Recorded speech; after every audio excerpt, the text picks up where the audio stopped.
원내대표 서왕진입니다. 오늘은 화성 아리셀 공장에서 발생한 화재로 23명의 노동자가 목숨을 잃은 참사의 일주기입니다. 고개 숙여 희생자들을 추모하며 정치권의 책임을 다시 한번 무겁게 새깁니다. 참사는 끝났지만 책임은 제대로 물어지지 않았습니다. 산업안전보건법이 제대로 지켜지지 않은 현장에 대해 처벌은 무력했고 사업주는 보석으로 풀려났습니다. 불길에 쓰러진 이들 대부분은 이주 노동자였고 동시에 하청 노동자들이었습니다. 노동 현장의 밑바닥에서 누가 가장 먼저 희생되는지 우리 산업 현장은 적나라하게 말하고 있습니다. 중대재해처벌법 제정에도 불구하고 현실에서의 법적 정의는 여전히 요원합니다. 아리셀 참사 1주년 토론회에서 참석자들은 정부의 산재 재발 방지책의 실효성을 매섭게 질타했습니다. 이제 새로운 정부가 들어섰습니다. 체감되는 조치가 현장에서 이행되어야 할 것입니다. 국회 역시 중대재해처벌법의 실효성을 높이기 위한 입법적 대응에 총력을 기울여야 합니다. 조국혁신당이 책임감을 갖고 더 목소리를 높이겠습니다. 다시 한번 아리셀 참사 희생자들의 명복을 빕니다. 김민석 국무총리 후보자 인사청문회가 오늘부터 시작됩니다. 어제 조국혁신당은 인사청문회 TF 브리핑을 통해 인사청문회에 임하는 조국혁신당의 원칙과 기준을 국민 여러분께 말씀드린 바 있습니다. 윤석열 내란 정권은 국정 운영에 철저히 실패한 정권입니다. 그 실패의 이유와 과정, 책임 모두 분명히 물어야 합니다. 조국혁신당은 모든 국무위원 후보들에게 내란 정권 시기의 불법 행위들에 대한 인식과 그 청산에 대한 분명한 의지가 있는지 따져볼 것입니다. 내란 정권의 공동 책임자들을 끝까지 밝혀내고 그에 부역한 자들에게도 책임을 물을 것입니다. 과거를 바로잡아야만 미래로 나아갈 수 있기 때문입니다. 다른 원칙들도 있지만 특히 이 부분을 강조하는 것은 이재명 정부의 내각은 내란의 완전한 청산과 사회 대개혁을 위한 의지가 분명해야 하기 때문입니다. 조국혁신당은 국민의 눈높이에서 묻겠습니다. 그리고 국민의 질문을 대신해 책임 있게 따져보겠습니다. 우리는 이재명 정부가 만들어진 과정에 있어서 함께 노력했습니다. 조국혁신당은 그만큼 개혁 정부의 성공을 위해 가장 든든한 동반자이자 확실한 추진력이 되겠습니다. 내란 청산의 쇄빙선, 사회대개혁의 예인선, 조국혁신당이 당초 표방했던 바는 여전히 유효합니다. 인사청문을 통해 내란 척결과 개혁 의지를 확인하겠습니다. 감사합니다. 검찰 독재 정권이 국민의 손에 의해 탄핵당하고 새 정부가 출범한 지 22일이 지났습니다. 새 정부가 당면한 시급한 과제는 내란 청산을 통한 민주 헌정 질서 회복, 민생 회복과 경제 불평등 완화, 검찰 등 권력기관 개혁입니다. 그런데 검찰은 이 중차대한 시기에 또다시 국회 인사청문회 기능을 무시하고 입법부 권한을 침탈하는 행위를 반복하고 있습니다. 동시에 내란 동조 세력 국민의힘은 검찰과 결탁해 새 정부의 개혁을 가로막고 위협하고 있습니다. 지난 6월 22일 대통령과 여야 대표가 첫 회동을 가졌습니다. 국정협의와 협치 복원을 위한 중요한 자리였습니다. 하지만 그 자리에서 국민의힘 김용태 비대위원장은 대통령에게 임기 후 재판을 받겠다는 서약을 요구했습니다. 이는 야당 대표가 앞장서 정치검찰의 앞잡이 노릇을 한 것입니다. 한마디로 국민의힘은 사회 대통합을 위한 협치의 장을 정치공장 무대로 전락시켰습니다. 그뿐이 아닙니다. 오늘 국회에서는 국무총리 인사청문회가 있을 예정입니다. 그런데 정작 청문회가 시작되기도 전에 국민의힘은 김민석 국무총리 후보자를 고발했고 검찰은 곧바로 수사에 착수하며 이 사실을 언론에 흘렸습니다. 이는 기획된 정치 행위이자 헌법상 인사청문회 제도를 무력화하려는 시도입니다. 청문회는 검찰 수사의 부속 절차가 아닙니다. 검찰의 정치 개입에 보조를 맞춘 국민의힘은 스스로 개혁의 대상임을 자인한 것입니다. 정신 차리고 국민을 보십시오. 지금 국민은 윤석열 정권이 남긴 민생 위기로 깊은 고통을 겪고 있습니다. 실업률은 여전하고 생계비 부담은 늘어났으며 사회 양극화는 더 깊어졌습니다.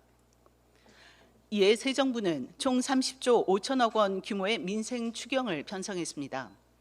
이 중 약 20조 원은 실질적인 민생 안정과 경제 회복을 위한 직접 지출로 소상공인, 취약계층 지원, 소비 활성화, 고용 안전망 강화, 지방재정 보강 등에 투입될 예정입니다. 하지만 국민의힘은 이러한 추경안을 두고 현금 살포, 포퓰리즘, 호텔 경제학이라며 맹비난을 퍼붓고 있습니다. 국민의 삶을 지키기 위한 긴급 재정을 마치 선심성 퍼주기 정책처럼 왜곡하고 민생의 절박함을 냉소적으로 조롱하고 있습니다. 이러한 태도는 국민의 고통을 외면한 무책임한 정치이며 권력을 위한 정략적 계산에 불과하다는 사실을 국민은 똑똑히 지켜보고 있습니다. 민생은 흥정 대상이 아니며 정치란 국민의 고통에 응답하는 것입니다. 조국혁신당은 강력히 요구합니다. 검찰은 즉시 정치 개입을 중단하고 청문회 흔들기를 멈추십시오. 국민의힘은 추경과 법사위정 연계를 중단하고 국민의 삶을 가장 먼저 고려하십시오. 입법부 권한을 침해하고 헌정 질서를 훼손하려는 검찰의 시도에 대해 우리는 국민과 함께 단호히 맞설 것입니다. 추경을 외면하고 청문회를 정쟁 수단으로 남용하는 국민의힘은 더 이상 공당이 아닙니다. 정치도 권력기관도 국민의 삶을 지키고 고통을 함께 해결하기 위해 존재합니다. 지금이라도 민생 추경에 적극 협조하십시오. 국민의 고통을 정치의 흥정거리로 삼지 마십시오. 그렇지 않다면 국민이 그 책임을 분명히 물을 것입니다. 감사합니다. 이재명 대통령의 나토 정상회의 불참 결정은 100번을 생각해도 탁월한 결단입니다. 이재명 정부는 이미 외교의 첫 단추를 정확하게 끼웠습니다. G7 정상회의에서 대한민국 민주주의와 외교의 복원을 당당하게 선언했고 국제사회가 대대적으로 환영했습니다. 뒤이은 나토 정상회의 불참을 결정한 것은 실용 외교가 무엇인지 보여준 탁월한 결단입니다. 외교에서 무조건 참여라는 공식은 없습니다. 더욱이 우리는 나토의 정식 회원국도 아닙니다. 나토는 지금 미국의 군사 전략가들의 의도대로 아시아로의 확장을 모색하고 그 상대가 한국, 일본, 호주, 뉴질랜드는 IP4라는 이름으로 준회원국 취급하고 있습니다. 특히 트럼프의 막무가내식 행보로 인해 회의 횟수마저 축소한다는 불확실한 상황이었습니다. 오늘로 이재명 정부가 출범한 지 이제 딱 20일입니다. 실용 외교가 실패했다고, 공약을 어겼다고, 국민을 속이고 있다고 비난하는 구여권 인사들의 상황인식은 도대체 이해되지 않습니다. 내란 속의 윤석열 앞에서는 찍소리 못하고 아무런 권한도 없는 김건희 앞에서는 꼼지락도 못한 채 침묵하던 사람들이 이제 좀 살만하다 싶으니 목소리를 높이는 것 같은데 설득력이 없습니다. 당신들이 그렇게 숭배하는 트럼프의 미국이 무슨 자유주의 국제 질서를 회복하기 위해서 나토 회의에 참석하는 게 아닙니다. 이러한 폭격을 자랑하고 관세는 물론 국방비와 방위비 분담금 증액, 압박이 목적입니다. 미국이 2차 대전 이후 꾸준히 구축해온 자유주의 국제 질서를 파괴하고 각자 도생의 국가 이기주의 선봉장이 바로 트럼프 대통령입니다. 그런 마당에 나토에 불참하면 자유주의 정의로부터 소외를 당한다고 헛소리를 남발하는 것은 진실을 보지 못하는 무지 때문입니까? 아니면 알고도 외면하는 진영 논리의 신봉자들입니까? 다시 묻고 싶습니다. 과연 이게 나라가 무너질 만큼 호들갑 떨 일입니까? 친일 매국으로 나라를 팔아먹으려던 장본인들의 억지일 뿐입니다. 대한민국 대통령이 결단하자 일본과 호주 총리도 불참을 결정하였습니다. 우리만 빠지면 큰일 난다는 야당은 이제 어떻게 하시렵니까? 그대들이 숭배하는 일본을 향해서 반미, 친중, 친북이라고 성토해 보시지요.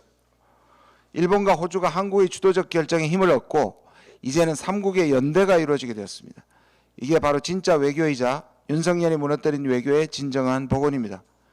동맹국을 거머리에 비유하고 이제 미국이 동맹국의 피를 빨 차례라고 대놓고 말하는 트럼프에게 굴종의 자세를 보여주는 것은 미국으로 하여금 압박의 수위를 더 높이도록 만들 뿐입니다. 국민의힘 의원들과 우익 언론들도 외교 달인 서희 장군의 명성 정도는 들어보셨을 겁니다.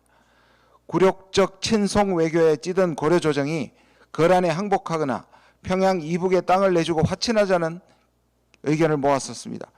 그러나 서희 장군은 거란의 의도를 제대로 파악한 탁월한 정세 분석과 당당한 외교로 강동 6주를 획득하는 우리 민족 외교사에서 최고로 평가받는 협상을 이뤄냅니다. 국익 앞에서 어떤 정치적 계산도 앞설 수 없다고요? 국익 때문에 상황을 고려해야 하는 것입니다. 대통령이 참석하면 자유진영 국가요, 불참하면 자유진영에서 버림받는 친중, 친러, 친북 국가라는 해괴망측한 논리는 그대들의 낡은 전유물일지는 모르지만 대한민국의 현재와 미래는 결코 받아들일 수 없습니다.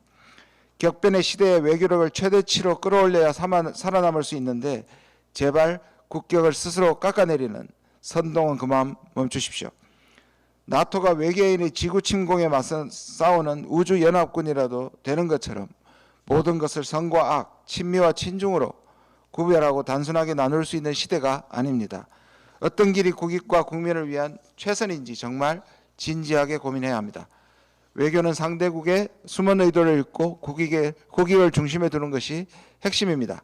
무조건 가라는 억지와 왜곡 속에서도 흔들리지 않고 오직 국익과 민생을 위한 결단이라서 더욱 빛이 납니다. 적어도 지금 대한민국은 세계에서 가장 자유롭고 민주주의가 제대로 작동하는 나라입니다. 그래서 자주 외교를 펼칠 자격이 충분합니다. 감사합니다.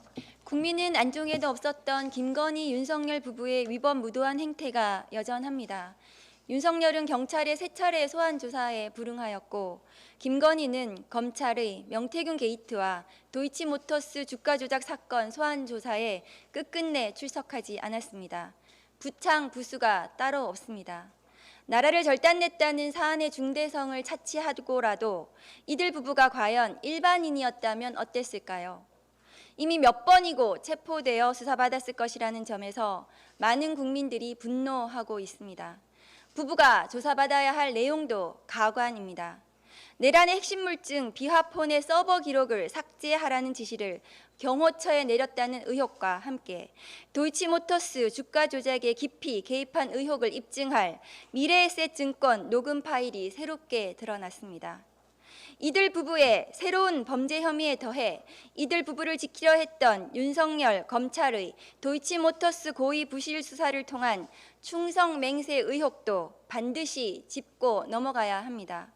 논란의 황제 출장 서비스 조사 전 김건희는 도대체 왜 민정수석에게 비화폰으로 전화한 것이며 도이치 주가 조작 무혐의 발표 전에는 왜 민정수석과 심우정이 비화폰으로 통화한 것입니까? 검찰이 사실상 수사를 방치하며 김건희 무혐의 티켓을 끊어주기 위한 안간 힘의 정황들이 사실이라면 이는 모두 김건희 특검법의 수사 대상입니다. 국민 전체에 대한 봉사자임을 천명한 헌법 정신은 뒤로 하고 오직 윤석열과 김건희에게 충성을 다한 이들에게 직무유기, 직권남용의 죄를 의율해야 마땅합니다. 반국가 세력은 멀리 있지 않았습니다. 내란으로 민주주의를 부정하고 주가 조작으로 자본주의의 시장 질서를 교란한 이들 부부를 대한민국 체제에서 격리해야 하는 이유가 점점 늘어나고 있습니다. 고의적으로 부실하게 수사해서 법치를 훼손한 자들에게도 국법 질서의 엄중함을 물어야 합니다. 새롭게 드러난 증거와 병원 입원까지 도 같은 수사 회피만으로 또 지체할 시간이 없습니다. 특검은 김건희와 윤석열 부부를 당장 체포, 구속해야 한다는 국민들의 분노를 귀담아 들으시기 바랍니다. 이상입니다. 감사합니다.